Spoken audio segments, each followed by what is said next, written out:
Bonjour mes amis et bienvenue, je suis très heureux de vous retrouver sur cette nouvelle petite capsule. Aujourd'hui une capsule très particulière parce que j'aimerais vous parler d'une personne qui naturellement d'abord nous a touché profondément pendant de nombreuses années, puis nous a encore plus touché ces derniers temps puisque c'est Johnny Hallyday. Alors vous allez me dire David, quel rapport, pourquoi tu fais une vidéo sur Johnny Hallyday? Alors vous dire que je suis un fan inconsidéré, non. J'ai aimé certaines de ses chansons, mes parents étaient des vrais grands fans. Et j'ai des amis très proches qui le côtoyaient encore il y a quelques temps, des membres de ma famille. Donc par voie interposée, j'ai appris à connaître un peu le bonhomme. Et curieusement, si j'aimerais parler de Johnny Hallyday aujourd'hui, c'est de vous expliquer que, en fait, parfois, on pense qu'un grand leader, c'est quelqu'un qui a énormément de charisme et qui peut changer le monde. Alors, ça peut être vrai, mais il ne faut pas confondre leadership et charisme. En l'occurrence, on peut dire que franchement, Johnny Hallyday, il avait tout. C'était un très très bel homme. Mais moi, ce qui m'a touché, c'est le leader qu'il représente. Alors, c'est vrai que dans l'univers de la chanson, un leader, on va parler d'un leader d'un groupe, mais moi, je voudrais vraiment que vous voyiez Johnny comme un très très grand leader. Pourquoi? Parce que d'abord, les leaders ont cette capacité de transcender le monde, ce qu'il a fait indéniablement, mais plus encore, c'est la logique qui a façonné sa vie par rapport à ses événements de vie, qui moi m'a beaucoup interpellé parce que c'est un homme qui a eu des hauts, qui a eu des bas. Il a commencé plutôt par des bas, en vivant dans une famille dans laquelle il n'a pas été élevé par ses parents, il a été élevé par une tante, je crois, ou une grand-mère. Et je sais qu'il a eu une enfance très difficile. Ça ne l'a pas empêché, un jour, alors que lui était plus attiré par le cinéma, de voir à Paris son idole qui s'appelait Elvis Presley. Et se dire, c'est exactement ce que je veux faire. Donc, pourquoi un leader? Parce que d'abord, Johnny, il avait une vision. Ça, c'est la première chose. Un leader, pourquoi? Parce que il a traversé des hauts et des bas, et même après avoir été ultra, hyper connu dans ce qu'on appelle les années yéyé, il a eu des périodes un petit peu down, avec des albums qui n'ont pas fonctionné. À un moment, il s'est lancé dans l'entrepreneuriat avec Johnny Circus, je crois que ça s'appelait comme ça, qui n'a pas fonctionné. C'est-à-dire qu'il a pris des gamelles, le mec, et à chaque fois, en fait, il s'est relevé. Et il a toujours été animé par la passion, par l'amour, et de la musique et du chant, ou bien du cinéma. Et quand on est animé par une passion, on devient passionnant et positif.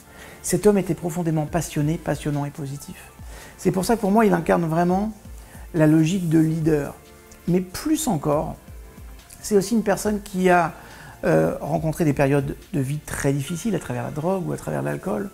Et c'est quand même quelqu'un qui est toujours resté focus sur le fait de s'en sortir et le fait surtout de vivre. C'est quelqu'un qui voulait vivre.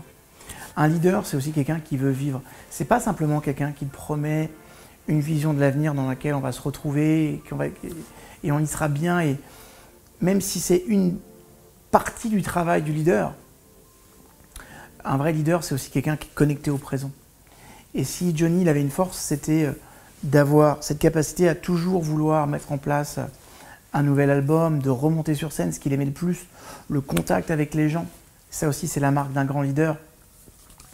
Et j'ai rencontré dernièrement Maxime Nucci, qui me disait quand il était là, vraiment dans son lit d'hôpital, qui lui dit « T'inquiète, je vais remonter sur les planches ». Donc c'est vraiment important de comprendre ça. Et puis, vous savez que Johnny vivait jusqu'à récemment Los Angeles, où j'y ai des membres de ma famille très amis avec Johnny, et pour eux, c'est une perte totale. Mais grâce à ça, j'ai réussi à avoir des anecdotes très intéressantes sur la vie de Johnny. Mais ce qui m'a le plus marqué, je ne vous donnerai pas ces anecdotes, mais en tout cas, si vous regardez bien l'hommage interplanétaire qu'on lui a donné, c'est-à-dire que moi, j'avais pas vu autant de gens à Paris dans les rues quand on est devenu champion du monde de football il y a 1000 ans. Okay, et j'ai trouvé ça profondément bon, profondément juste. Chose aussi très importante, il n'y a pas une personne qui a dit du mal de Johnny. Même parmi ceux qui n'aimaient pas obligatoirement le chanteur, parce qu'après c'est affaire de goût, tous ont toujours eu des paroles qui étaient des paroles agréables à son encontre. J'ai parlé aussi avec certains de ces techniciens, et ces techniciens me disaient, tu sais, quand on était à la fin d'un concert, on allait tous dans un restaurant, il y avait les techniciens d'un côté, et puis il y avait les Johnny, les managers de l'autre, qui faisaient le débrief un petit peu de la soirée. Et naturellement, les restaurateurs avaient toujours le même réflexe, c'était de servir Johnny en priorité. Et à chaque fois, il s'est énervé. Et à la fin, pour ne pas s'énerver, il le demandait qu'on serve les techniciens d'abord. Il avait un respect profond pour les personnes.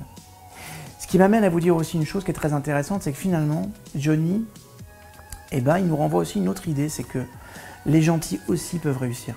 C'était quelqu'un qui s'étonnait qu'on mette des barrières de sécurité, parce qu'il voulait être proche de la foule. Et naturellement, son manager et toutes les autres personnes disaient, attends, ils vont venir, ils vont monter, tu te rends pas compte, le bain de foule ça va être, on va pas pouvoir gérer en termes de sécurité. Mais lui, ça le dérangeait profondément. Et c'est juste ça que je voulais vous dire.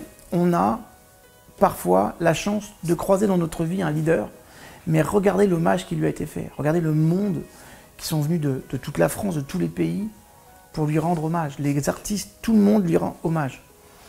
Et moi, ce que j'aime aussi avec un leader, c'est qu'il transcende le temps. Il transcende le temps et les idées. C'est-à-dire que gauche, droite, centre, même notre nouveau président de la République, qui a une nouvelle étiquette, aime Johnny. C'est-à-dire qu'il a su rassembler tout le monde. Il n'y a pas eu de clivage. Et ça, je trouvais ça incroyablement sexy comme idée. Parce qu'il faut être très très fort pour pouvoir toucher tout le monde. On en a un autre qui a fait ça.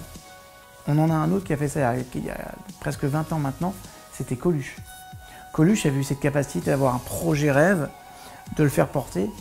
Et d'abord, son projet existe toujours aujourd'hui. Et c'est pour ça que quand moi, je parle des leaders, tout de suite, le premier qui me vient à l'esprit, c'est Coluche, parce que curieusement, Coluche était un très très très grand leader. Son projet, il est parti de rien, c'était une vision, une idée. Aujourd'hui, ça marche toujours. Et que ce soit Walt Disney ou que ce soit Coluche, ils avaient tous les deux la même vision de l'impossible à créer. Et cette vision, elle était tellement puissante qu'elle a transcendé le temps. Et puis, elle a transcendé aussi, une fois encore, tous les idéaux. Il n'y a pas un parti politique qui n'adhérait pas à l'intelligence de l'idée des Restos du Cœur. Parce que c'était une semaine un peu triste la semaine dernière, il y a les grands monsieur qui ont quitté, et je profite aussi de cette vidéo pour rendre hommage aussi à un monsieur qui s'appelle Jean d'Ormesson. Et Jean d'Ormesson, j'ai eu la chance de partager 3 moments de ma vie avec lui, dont un qui était un petit peu plus mémorable que les autres, parce que c'était avec Frédéric Lenoir. On avait fait une émission sur Europe 1 le 24 décembre, il y a de ça 2 ans, et c'était sur le bonheur. Et c'était juste géantissime de pouvoir partager ma vision avec celle de Frédéric Lenoir et de Jean d'Ormesson, qui m'a profondément touché par son humanité, parce que je l'avais rencontré 2 fois au préalable dans le cadre de conférences. Et à chaque fois, en fait, la première fois qu'il m'avait vu, on avait discuté une petite heure ensemble. Et je sais pas, j'ai donné une conférence, je pense, 3 ans après. Tout de suite, il s'est rappelé de mon prénom. J'ai trouvé absolument fabuleux. Et s'il y a une chose que je garde de Jean d'Ormesson, c'est lui aussi, c'était un leader.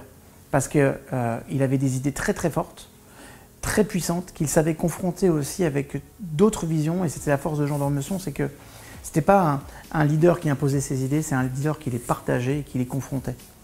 Voilà, je pense que ce sont 2 grands leaders qui nous ont quittés la semaine dernière.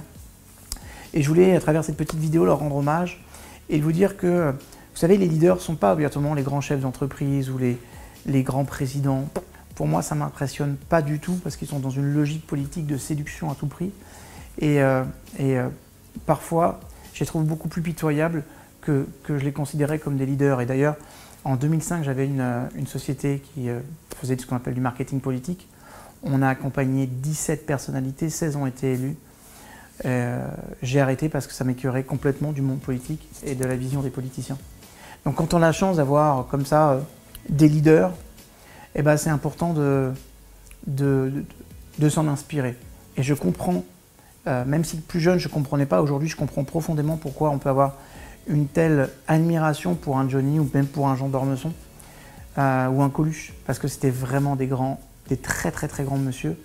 Et je pense que c'est aussi important qu'on les amène au rang de leader, parce que Johnny, à combien de personnes il a fait du bien, Combien de personnes qui étaient dans le trou ont écouté sa musique et ont eu envie d'avoir envie? Ou combien de personnes ont compris ce que c'était que l'amour à travers ses paroles? Ou combien de ces personnes ont su que traverser des périodes difficiles, on le fait tous, on le vit tous, mais on peut s'en sortir. Et ça, c'est la marque d'un très très très grand leader. Et je trouve que l'hommage qui lui a été rendu est un hommage à la hauteur de la brillante et belle personne que c'est. Voilà. Je pense que quand on a la chance dans une vie de côtoyer des leaders comme ceux-là, c'est important d'en garder une trace et d'avoir une vraie inspiration. Vous savez, Johnny lui-même s'est inspiré d'Elvis Presley dans sa musicalité. Après, il a ouvert beaucoup plus large parce que c'était quelqu'un de profondément intelligent. Mais je pense que c'est important de s'inspirer. Et de s'inspirer, c'est dire, finalement, quelles sont les valeurs que je garde de cet homme? C'est un passionné, il vivait au présent, il vivait à 100 à l'heure. Il aimait profondément la vie, il aimait profondément les gens. Et c'était quelqu'un de gentil, de très, très, très généreux. Et ça, là, ce sont un tas de valeurs dont on peut s'inspirer et de mettre ça au quotidien. Et peut-être parfois, on pourrait se poser la question, tiens, que ferait Johnny Hallyday à ma place? Que ferait Coluche à ma place? Ou que ferait Jean d'Ormesson? Juste pour avoir le contact avec le mindset d'une personne qui est un grand leader et que tout le monde a aimé. Voilà, j'espère que vous aurez aimé cette vidéo, c'est un petit clin d'œil. Moi j'ai mal lâché quelques larmichettes en regardant la rétrospective sur TF1, mais j'ai trouvé ça très très beau et à la hauteur de la personne. Et vous savez, quand on dit on a la vie qu'on mérite, mais je trouve qu'aussi on a la mort qu'on mérite, en vrai. Et à n'en point douter que ce soit Jean d'Ormesson, Johnny Hallyday, dernièrement une très très grande dame, un très grand leader nous a quitté, c'était Simone Veil. Quand on a la chance d'avoir eu des personnes comme ça, inspirons-nous d'elles et allons choper de leurs valeurs et insufflons nos valeurs au quotidien. Je vous aime, je vous retrouve sur une prochaine vidéo.